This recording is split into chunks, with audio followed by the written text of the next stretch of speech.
I'll just put the links to the next upcoming webinars that we have in the chat again to those who might have missed them. So it's 4:02 now here. So I'll just get started on our webinar today. So thanks again to everyone who has just joined us. And so for today's session, this is actually the third webinar of our foundational HR webinar series. So we actually started this webinar series for you to become a strong HR business partner. So today's session is on Understanding Employment Act. Just some housekeeping before I get started. This webinar will be recorded, and but not to worry, that it will be only shared on our YouTube page. So all your information will be confidential. If you do have any questions, do type them in the Q&A box, or if you want to answer them verbally, let us know. Raise your hand, and we'll give you permission to talk. This webinar is going to be interactive. We do want you to get the most out of it for you to learn most out of this webinar. So we will be launching 4 questions throughout the session to understand you better, and also for you to absorb the information better. So other than the polls, there will be some open-ended questions as well. So do type them in the Q&A box later when Maurice will be going through. There will be a survey at the end of the session as well. So that will be after the webinar ends. There will be a screen that comes up for the survey. It would be really helpful if you could answer that as well. And lastly, of course, for those who are attending this webinar today, you are eligible for a free 2-hour HR consulting session with us. So with me here today, so I'm the account manager, Uditi. With me here today, there is Maurice, who is the HR consultant. He will be the one going through the presentation for today. And Vijay here is the founder and CEO of NuSmart. So without further ado, I'll just hand over the time to Maurice. Over to you, Maurice. Thank you very much, Uditi. Good afternoon, everyone. Welcome to the webinar on Understanding the Employment Act. Before I start my presentation, I would just like to give a little introduction about myself. I'm a seasoned HR practitioner, and I have more than 38 years of HR experience, covering the full spectrum of HR function. I used to work as a HR director for the last 10 to 15 years before embarking as a HR consultant, both in overseas as well as Singapore. I've been exposed to various industries, such as IT, engineering, healthcare, manufacturing, oil and gas, retail, etc. I have also put experience covering the Asia Pacific region.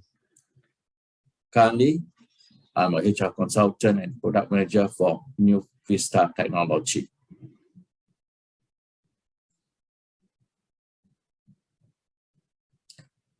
Today, I'll be covering the Employment Act, and I will talk about the types of employment, the key employment terms, the features of the Employment Act, fair employment practices, part-time employment, and then we will have a Q&A session.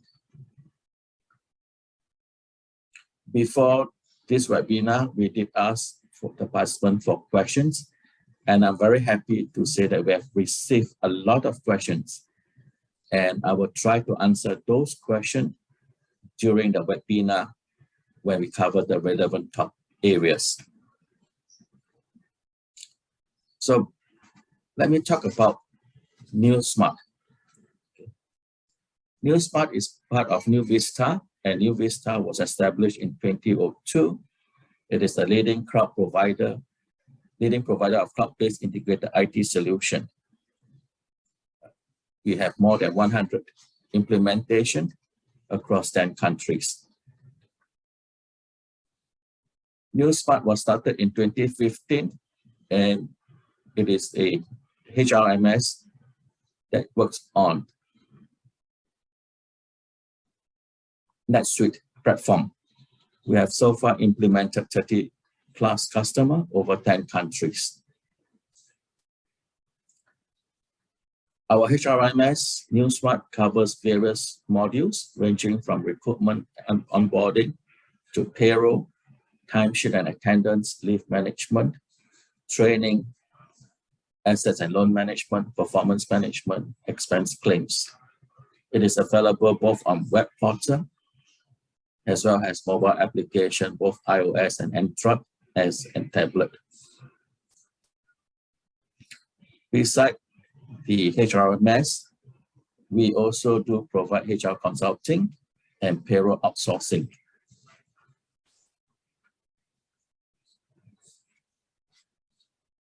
So let's talk a little bit about employment before we go into the Employment Act. There are various types of employment in one organization. Some of these employment, as we know, are full-time, some are part-time. Then we have employments that are permanent, temporary, contract, and finally, we have the freelance or casual. So all these are different types of employment, but which type of employment is covered under the Employment Act? Do you know? Well, maybe we will.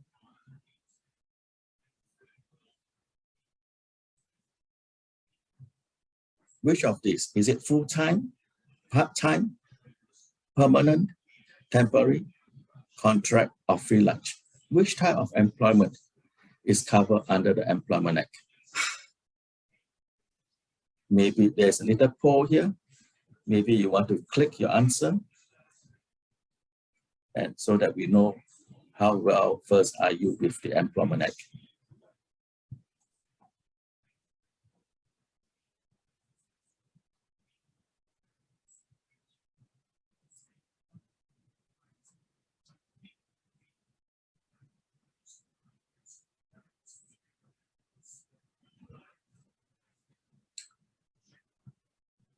It shouldn't be that difficult.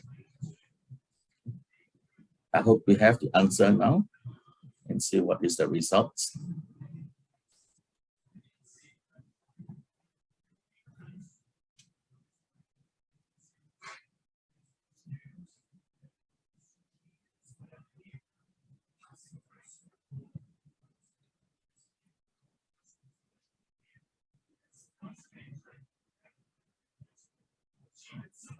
Well, I think most of you got it right.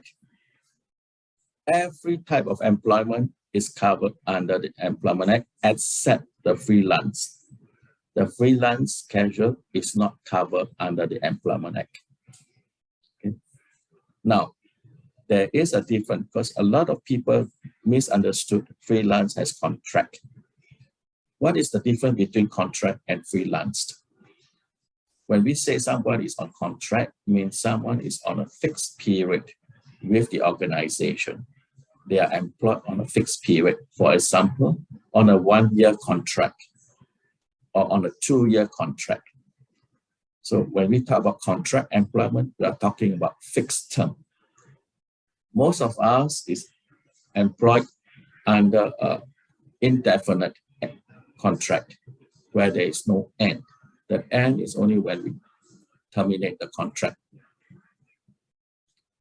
Whereas freelance casual, there is no contract. It's not a contract of service. For freelance, they are given a contract for service. So for that, they are not covered under the Employment Act for freelance because they are covered under a contract for service.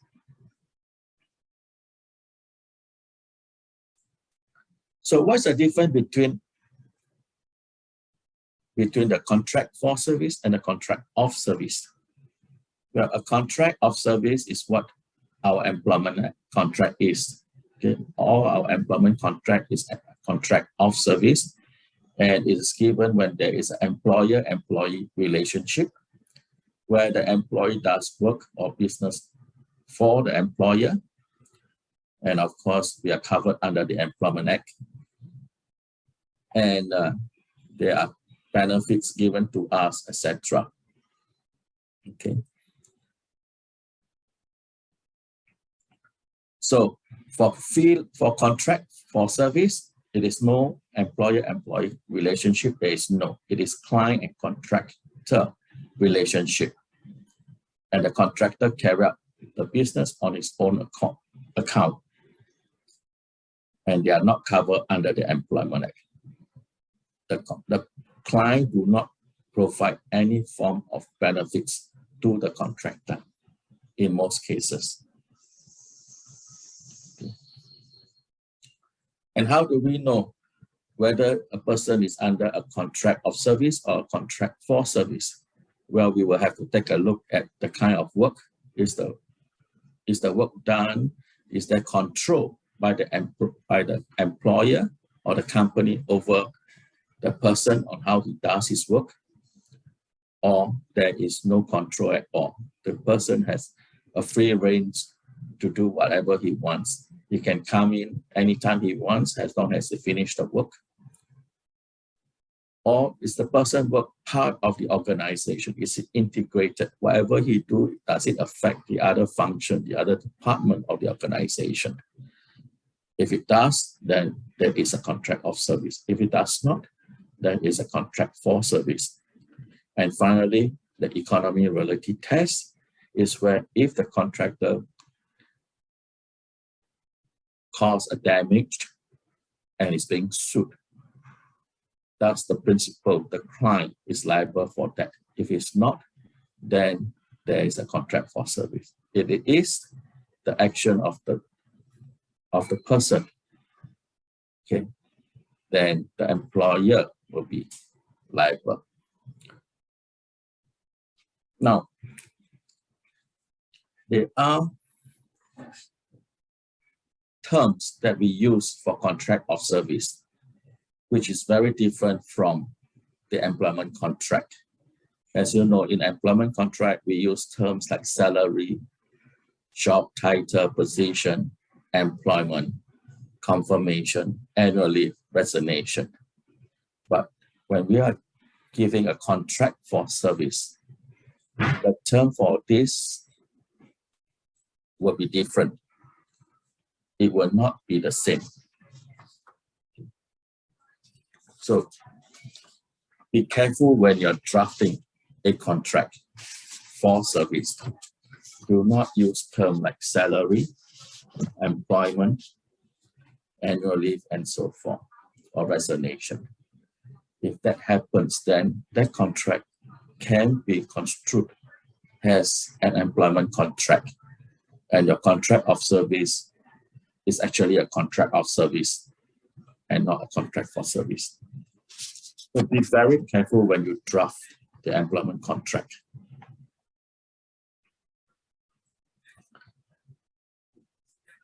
So what are the terms that we use instead of salary? What can be used? Well, instead of salary for contract of service, we call it a fee. You're paid a monthly fee. You're paid a one-time fee, and so forth. In terms of job title or position, we call it capacity. Okay. Or in the role, R-O-L-E, in the role of certain. In terms of employment, we call it assignment or service.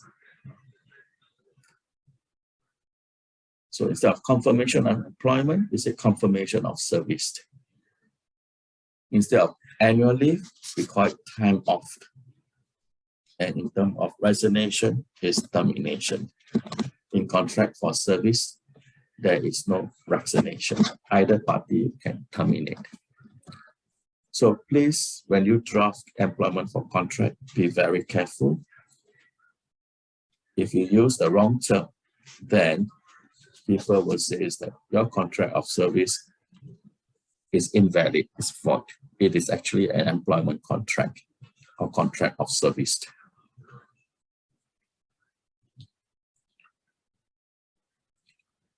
Now, how do we determine if a hire is eligible for contract for service? This was one of the questions that came in during the registration. There are many factors that we need to consider when we're employing someone as employment for contract. Some of the factors that we look at are, is there a budget for this position? Is the work performed going to be permanent, long-term, or is it project-based or short-term? Does the company needs to control how the work is being done? Does the person need to work or be integrated with the other departments or functions to get his or her work done? So these are questions that we asked to find out whether we can put the person under a contract of service or a contract for service. Very much depend on the company decision or operation strategy. Sometimes the company wants to employ people under a contract for service, even the job is long-term and permanent, because they need to be agility. They need to react quickly during economic downturn and not need to pay heavily for retrenchment package and leave pay. So sometimes because of such strategy, the company may employ people under a contract of service initially. Before, if they find the employees to the contractor to be good, then they convert the contractor to be employee. Now, there was a question in the chat, okay? Is 3 months to 6 months considered freelance or contract type? Well, usually if you employ someone 3 to 6 months, it is considered as a temporary employment. Temporary employment or a short-term contract. Whether this contract will be a contract of service or contract for service, the company will have to decide. As I mentioned, is this job going to be integrated into the organization where the company has control, want to control the person work, the person action, and so forth. So if you employ someone 3 to 6 months and you say you are allowed to come in as and when you like, you can work from any time that you like, as long as you finish the work, then you can give him a contract for service. And there is no benefits during this 3 to 6 months. It's fine. As long as the other person accepts it, then it can be a contract for service. But if you say, no, you need to follow the company working hours, you need to report to work, you need to be in the office and so forth, and you will get your benefits, etc., then it will be a contract of service.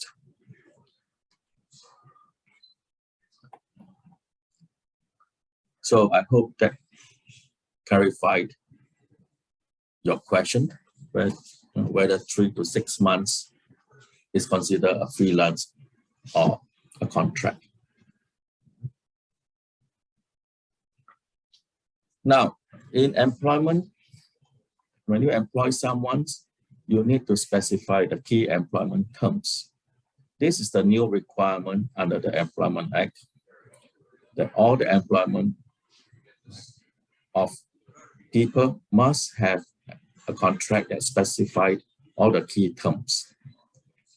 So what are the key terms? So key terms refers to name of the company, name of the employee,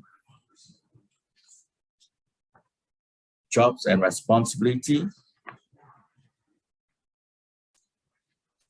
start date of the employment, duration of employment,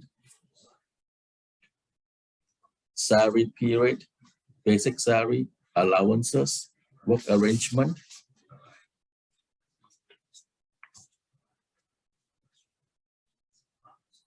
fixed allowance, deductions, overtime, benefits, termination notice, place and work. So all these terms will need to be specified and need to be shared with the employees. Do go to MOM website. They do have a template on the key employment term, a form that you can use to fill out and share with employees if you do not have an employment contract. If you do have an employment contract, then there is no requirement for you to fill in that form to share with the employees. Now, let me ask you a question. What happens when an employee signs an employment contract with the company and decided not to join, and sometimes notify the company at the very last minute, or in some cases, don't even ask, don't even notify? What action can the companies take?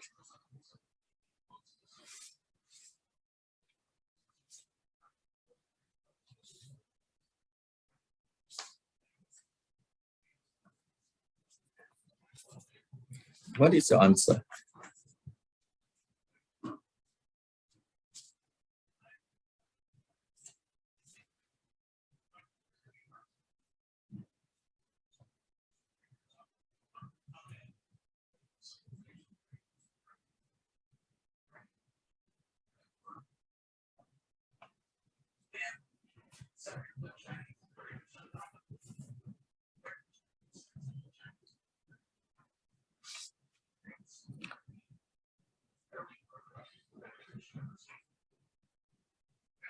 Let's see the results. Most of you will mention either take legal action or do nothing. Well, you are all correct. The company can either take legal action or do nothing. But do the company wants to take legal action? Because you can only claim for damages, and the damages that you can claim against the person will be very little. It will be most probably the cost for loss of your time and financial loss in terms of advertisements and the recruiter time. So it may be only a few hundred or $1,000. So in most cases, companies do not take legal action, and they will just do nothing about it and move on to select another candidate. All right. So this is the action that the company can take. There's a question here, Maurice. Yes. We asked them to pay an administrative fee. Oh, no, you can't. You can't ask the candidates to pay the company an administrative fee. You can't. All right. You are not allowed to charge the candidate during the application. All right. And if that says you cannot even charge an admin fee if the employee doesn't join the company, you can only sue the candidate for damages. All right. Can recruitment agency demand compensation from the candidate? Well, okay. Again, the recruitment agency can claim for damages against the candidate.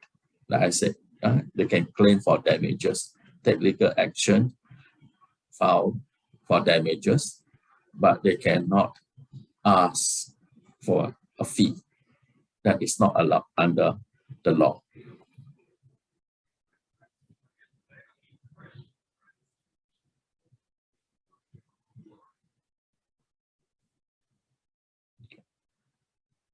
Now, in Singapore, usually we do not issue a letter of intent or letter of offer that comes with the employment contract. It's too time consuming. As you know, the labor market in Singapore is very tight. Everybody is rushing to hire candidates for their position, for their vacancies. So many a time, if you start off issue and letter of offer, intent, and then wait for a week, and then after that, letter of offer, then the candidate may not want to consider your position. So it is good to straightaway issue a letter of the employment contract and get the candidates to sign off.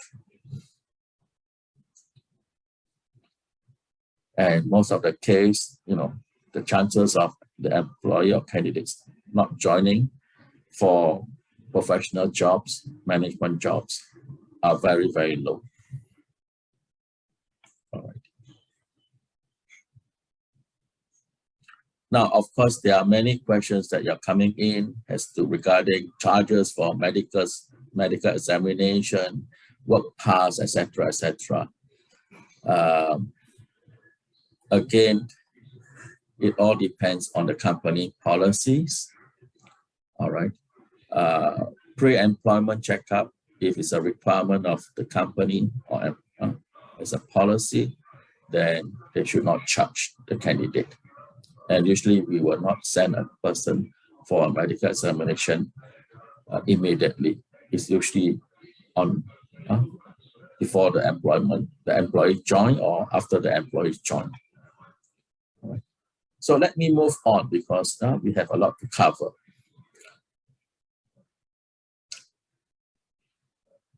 Now, KET for ad hoc working hours. Well, if there's ad hoc hours, you have to specify that in your KET. Okay, it has to be very clear. You have to tell the employees that the working hours will be flexible and agreed between both parties, the employer, managers, and the employee. Is daily rated salary allowed and can be used a fixed number of days to compute in a month? Yes, you can pay an employee on a daily rated basis, but you cannot use a fixed standard number of days in a month to calculate his monthly salary.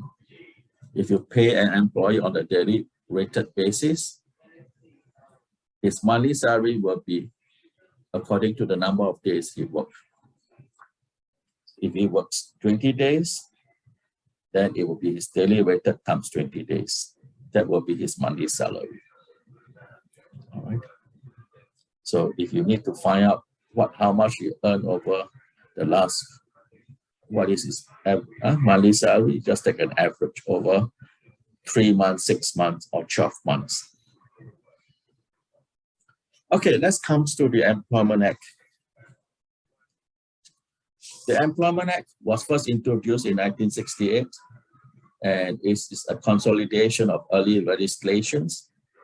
That is the Labor Ordinance 1955, the Clerks Employment Ordinance 1957, the Shop Assistant Employment Ordinance 1957. So they have combined all the three laws into one as an Employment Act to standardize the terms and conditions of employment. And they also introduced new provisions. And the objective of having the Employment Act, one Employment Act in Singapore, is to induce foreign investment at that time when Singapore was becoming independent. Under the new Employment Act, the guideline that was in April,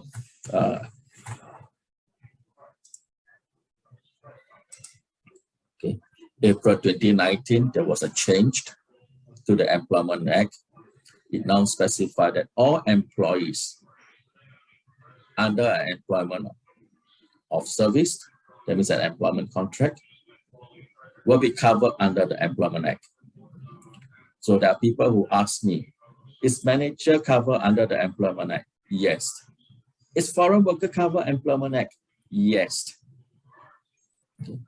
Is part-time covered under Employment Act? Yes. So all employees are covered. All types of employment is covered except freelance, the casual. Whether you're paid hourly, daily, or monthly rated, you're all covered under the Employment Act. Okay. The only exception is that if you are a domestic worker, if you're in the civil service, a statutory board, or you are a seafarer, a sailor. Other than that, you're all covered under the Employment Act. Of course, there are people who ask me, if I'm not in Singapore, am I covered under the Employment Act? Of course, if you are working in Malaysia, you are not covered under the Singapore Employment Act. You are covered under the Malaysia labor law. Okay, even though you are Singaporean, you will have to be covered under that country labor law. If you work in India, then you are applicable to the labor law in India, even though you are Singaporean. Okay. Now, please take note that only Part 4 of the Employment Act does not cover the managers and executive. Okay. And this Part 4, which covers hours of work, rest day, and other employment of service, only applies to workmen earning a basic salary up to 4,500, or a non-workman earning up to a basic salary of not more than 2,600. Okay, so Part 4 only applies to workmen earning not more than 4,500, or non-workmen earning up to 2,600. Okay. So if you want to know what is a workman, you need to go back to the MOM website or the Labor Law Employment Act statute to take a look at the definition of workman.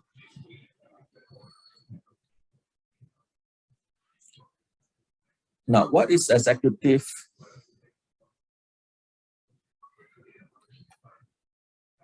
Who are managers and executive? Managers and executive are people who perform supervisory or management function, who carry out duties where one of the following is involved: making decision on recruitment, discipline, termination of employment, performance assessment, or rewarding employees. So if you perform any of these, you have the supervisory function or management function, then you're classified as a manager. If you formulate strategy and policies, or you manage to run the business. Please take note here, the word executive is not what we meant in Singapore term, professional people. We always call the professionals in Singapore executive people, executive, non-executive. In the Employment Act, executive means the C-level, executive council. Because you have to remember the Employment Act was introduced in 1968. And it was adopted from the British time, British law. So in the British, executive here means very high level, very senior people sitting right at the top of the organization. So they are the C level. That's why they are called executive. It's not what we meant today, the professionals. So today's in the employment situation, people tend to use executive and managers very loosely. So again, there are many people who are called managers, but they do not perform any management function like making decision on recruitment, discipline, or termination, or performance assessment, anything, or strategy. They are called managers just for the title's sake, more of a brand or image. So be very careful. Of course, professional with tertiary education and specialized knowledge and skills such as lawyer, accountant, doctors, dentists, they are classified as managers or executive, and they are not covered under the Part 4.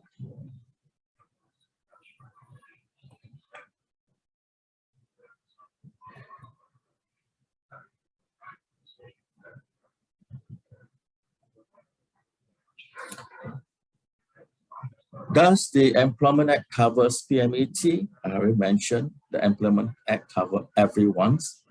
Only Part 4 of the Employment Act does not cover the managers and executive. Why are domestic workers not covered under the Employment Act? Well, domestic workers are not covered under the employment because it's difficult to regulate these people of their working hours, the benefits, etc. They are working, they are providing a service, okay, and it stays at the employer place. So it's very difficult to regulate their working hours and working days. So domestic workers are covered under the Employment of Foreign Employment Act. So it's a slightly different act. Okay. They still have, they're still covered under an act, but it's different from Employment Act. So does the Employment Act apply to remote workers not based in Singapore? I already mentioned. Okay. If you have an employment contract, okay, you're Singaporean, you go overseas to work and have an employment contract in Malaysia, in India, okay, you are not covered under the Employment Act of Singapore. But if you're employed in Singapore with an employment contract in Singapore, and you're asked to work in India, and you're paid in Singapore, okay, yes, then the employment contract does apply. So again, a lot depends on where you administer your employment contract and what do you follow. So if you have another contract, an employment contract administered in Singapore, you are posted overseas and you have another employment contract in the other countries, then the Employment Act will not apply thereafter until you come back to Singapore.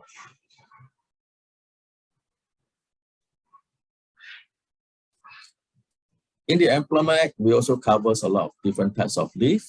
Okay, we have the annual leave, adoption leave, childcare, maternity, paternity, sick leave, hospitalization, etc. So there are different types of leave that are specified in the Employment Act. There's one thing that I want to highlight, especially for the sick leave. Sick leave and hospitalization leave. For sick leave is 14 days. For hospitalization is 60 days, including the 14 days sick leave. And employees are entitled to the sick leave and hospitalization leave if they have worked at least 3 months with the company. So for those who have worked more than 3 months, they will get prorated sick leave and hospitalization leave according to their line of service. Please take note that no employees are entitled to sick leave on a rest day, holiday, or when they are on leave, annual leave. So a lot of company, when an employee goes on leave and falls sick, they get a medical certificate and they go back and say, hey, I'm on sick leave, please cancel my annual leave. The law does not allow that. Okay. The employee is still treated as on annual leave. The sick leave, the medical certificate is not recognized. Please take note of that.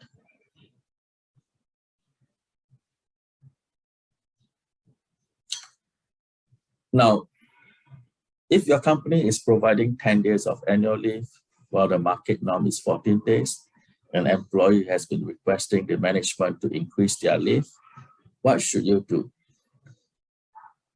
What do you think? Do you as a HR practitioner or professional goes and advise your management, yes, we should revise our annual leave policy from 10 days to 14 days? Or no, we should remain as 10 days. Or what else can you do? Give it a thought.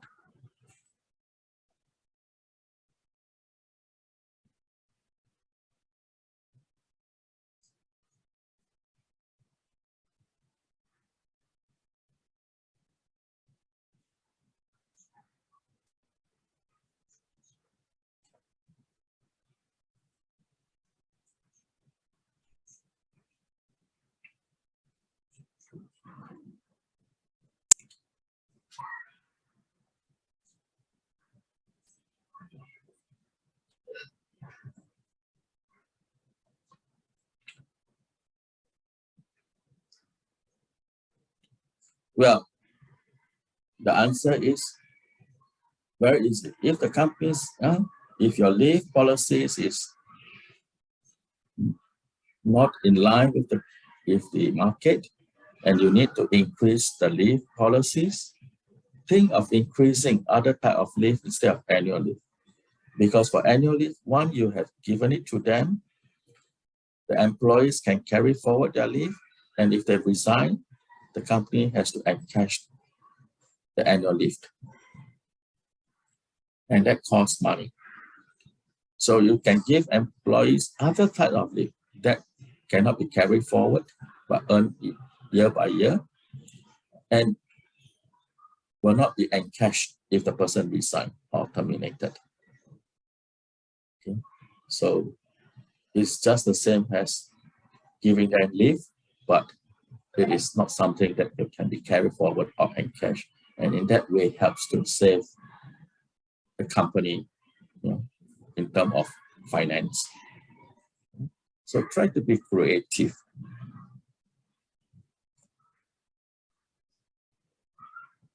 So of course, if you follow the MOM 7 days, fine, no problem. As long as you follow the MOM guidelines 7 days, is fine. But of course, will you be able to attract talents? Okay. Attract people to join your company? May not. But if you say that, hey, I have 7 days annual leave, on top of that, I have 3 days parental care, I have another 4 days casual leave, etc. Then when you add it up, it is more than 7 days, more than 12 days.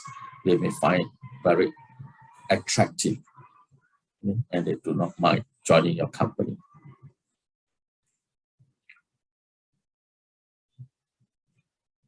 Now, there was a question that when I'm sick, must the company request for MC?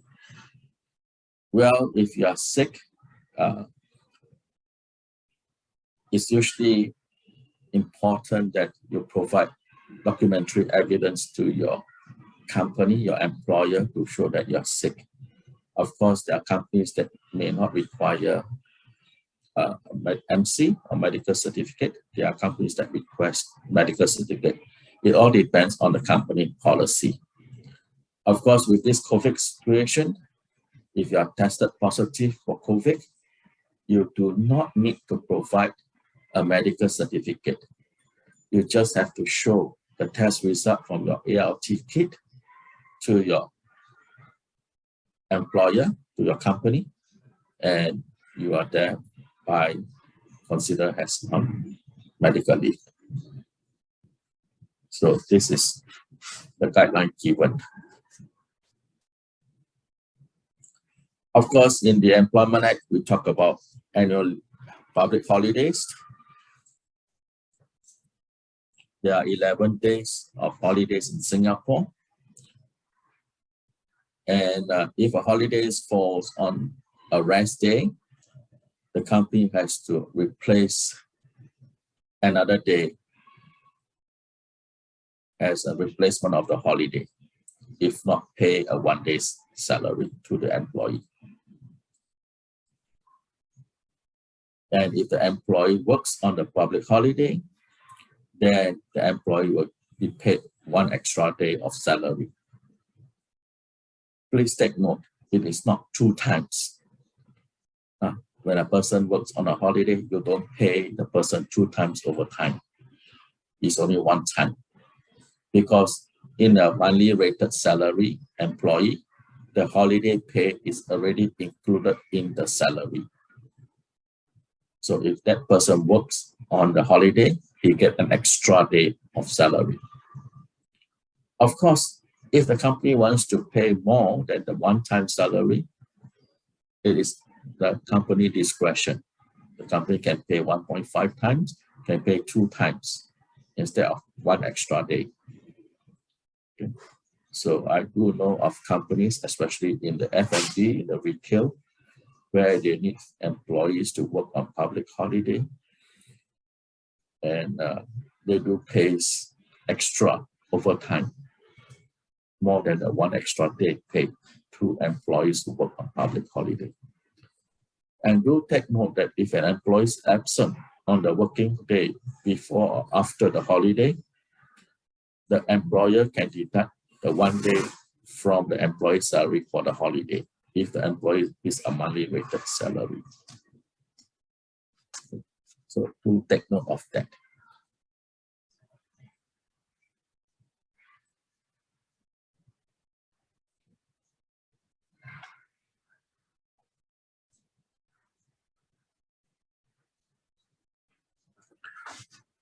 So for overtime, please take note, employees cannot work more than 12 hours a day and cannot work overtime up more than 72 hours in a month. And the formula for calculating overtime is your monthly salary times 12 divided by 52 times 44, which is 2288 hours to get your hourly rate. And in terms of deduction, please take note there are certain deductions that you can make to the employee's salary, and there's cap to the deduction. So for damages or recovery of goods or money lost, it's only 25% of monthly salary, or loans and advanced is also 25% of monthly salary. For absence and income tax, there's no cap, and the maximum deduction is 50% of the monthly salary, okay, except for the last salary upon termination or vaccination. What happens if the goods or the loans is more than 25%? Then you can spread across a few months to recover the total sum. You cannot deduct all in that 1 month if it's more than 25% of the monthly salary.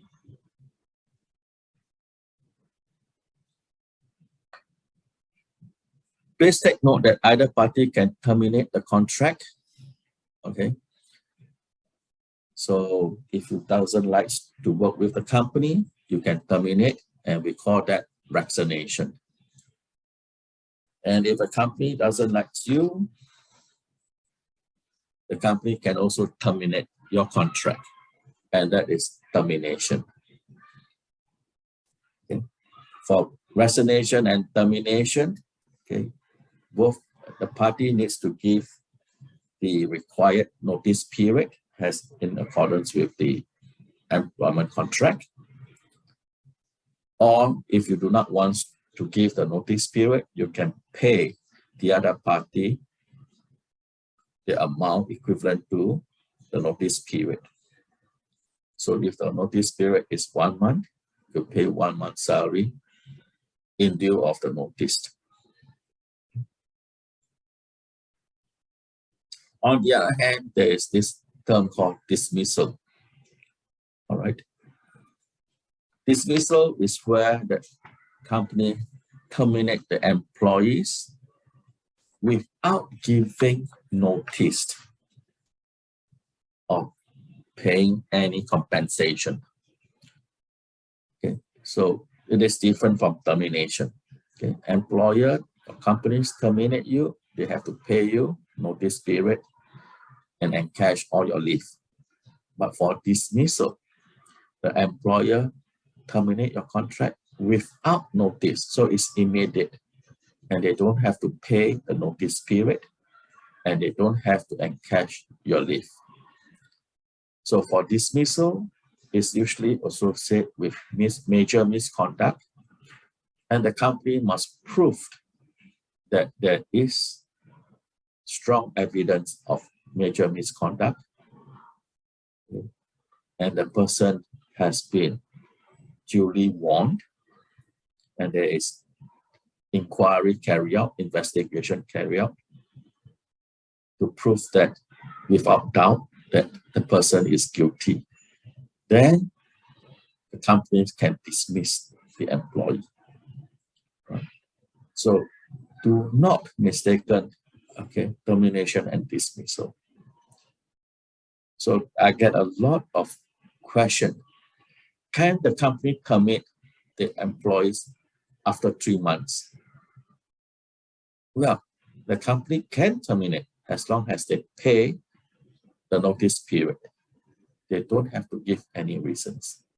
They can terminate the contract as long as they pay the notice period and they compensate the employees for all the leave if they are entitled to, or their balance and so forth. Right? So as a HR profession, please do not confuse between termination and dismissal.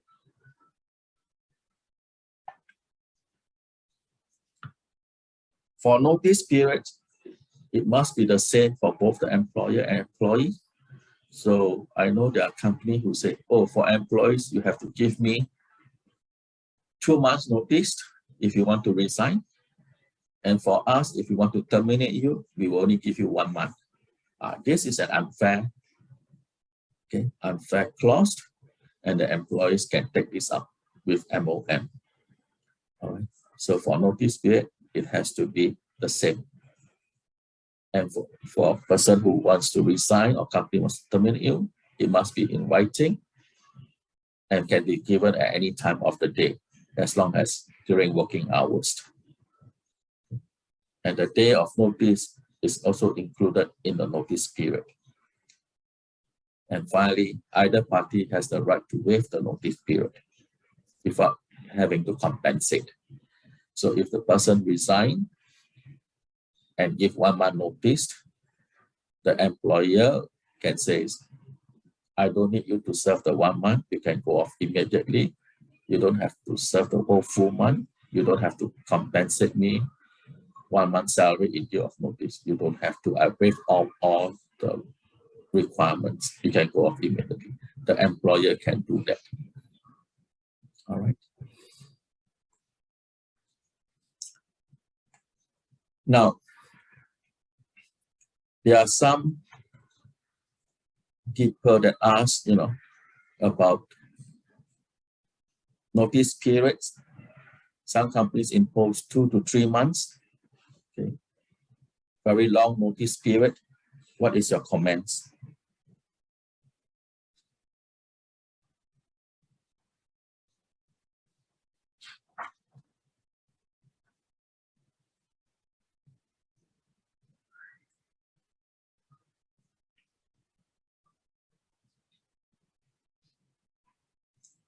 Well, please take note. Okay, having long notice periods can be a double-edged sword. Some company request for long notice period, but when the employee is not performing, the company has to pay a 2 to 3 months notice, which is then a heavy financial burden to the company. So before you impose a 2 to 3 months notice period, you have to think carefully, because it can be a double-edged sword. It can go against the company. And for an employee, it's very easy.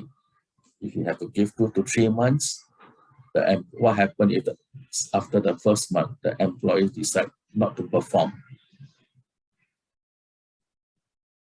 What will happen? You have no choice but to terminate and ask the employees to go off and waive the notice period and so forth. So that will not be good to the employer. Well, there are people who ask a lot of questions about leave and so forth. Now, unfortunately, due to the time constraint, I'm not able to answer most of the questions. If you want to know more, you can always message me directly and I will answer it. just to let you know that an employer can ask the employee to clear the leave during the notice period. And if the employee has to work late into the night, well, the salary can be paid the next day. You don't have to pay on the last day of work. Okay? Just inform the employee as a common understanding that you will pay during the next working hours. Okay? During the working hours. Now, we come to the second last part. We have retirement and re-employment. The retirement in Singapore is 62 years old. And for people reach 62, the company has to re-employ the person up to 67 years old. So if employer who cannot offer re-employment to the employee, they can either transfer the employees to another company. So they have to look for another company for the employee and transfer the employment. If not, the company has to offer a one-time employment assistance payment called EAP, equivalent to 3.5 months salary of the employee. Minimum is 5,500 and maximum is 13,000 cap. Okay. So this is what you need to know. When an employee reaches 62, you have to offer re-employment. If not, you have to pay the EAP.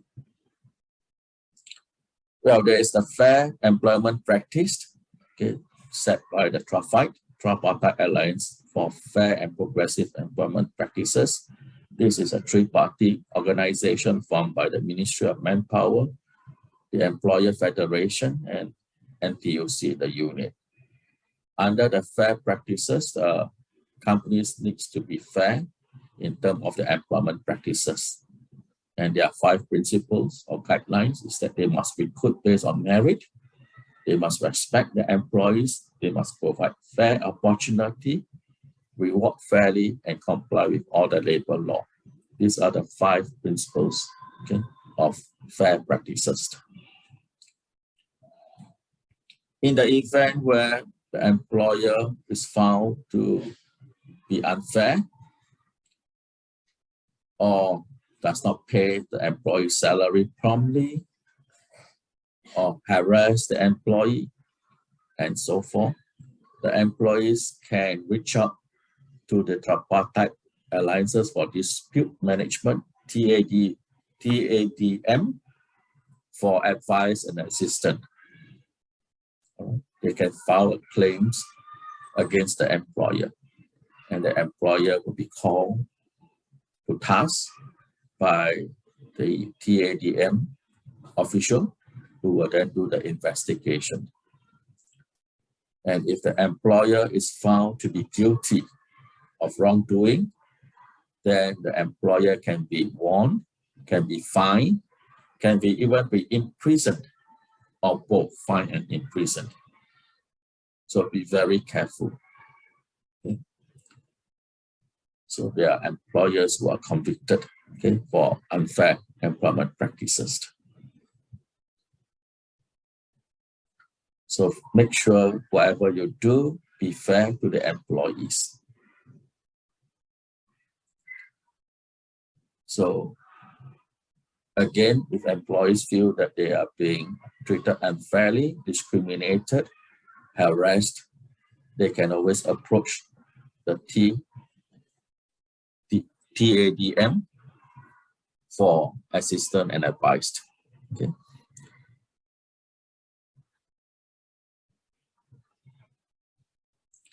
There are part-time under the Employment Act. There's a part-time employment.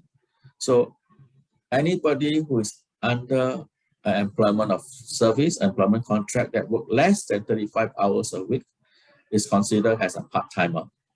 It's not based on salary for part-timer, it's not based on salary, but based on the hours worked. So anybody work less than 35 hours is considered a part-time. And in the employment contract, the employer has to specify very clearly the hourly rate of pay, the gross rate of pay, including allowances, the number of working hours per day or per week, and number of working days per week or per month. All this has to be specified very clearly for part-timer. And part-timer are still entitled to benefits like annual leave, sick leave, hospitalization, etc. And their entitlement will be calculated on a prorated basis. The formula can be obtained from the MOM website.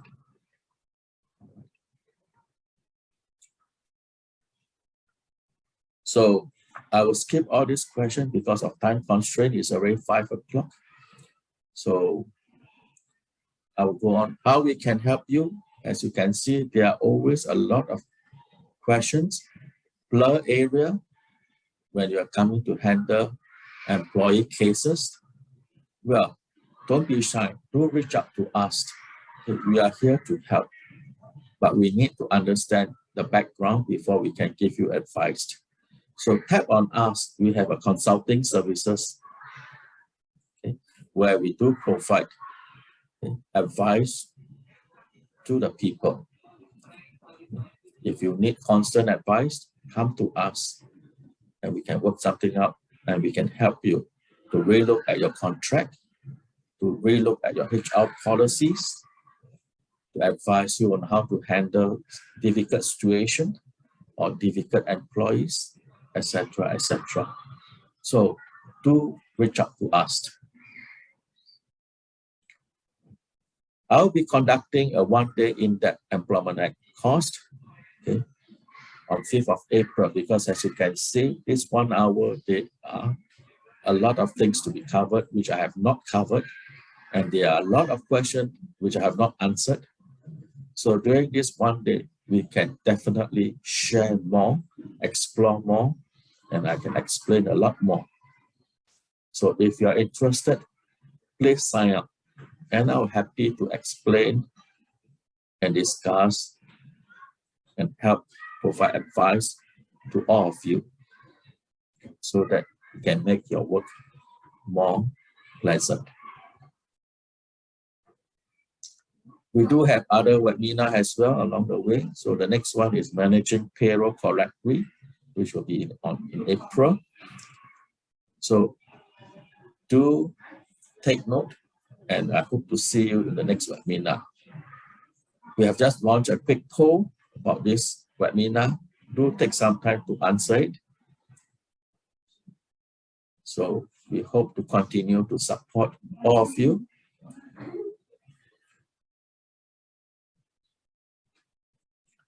And do connect with us. We are on LinkedIn. We have set up 2 communities where you can reach out to us. And you can put your question there as well, and we'll definitely answer it.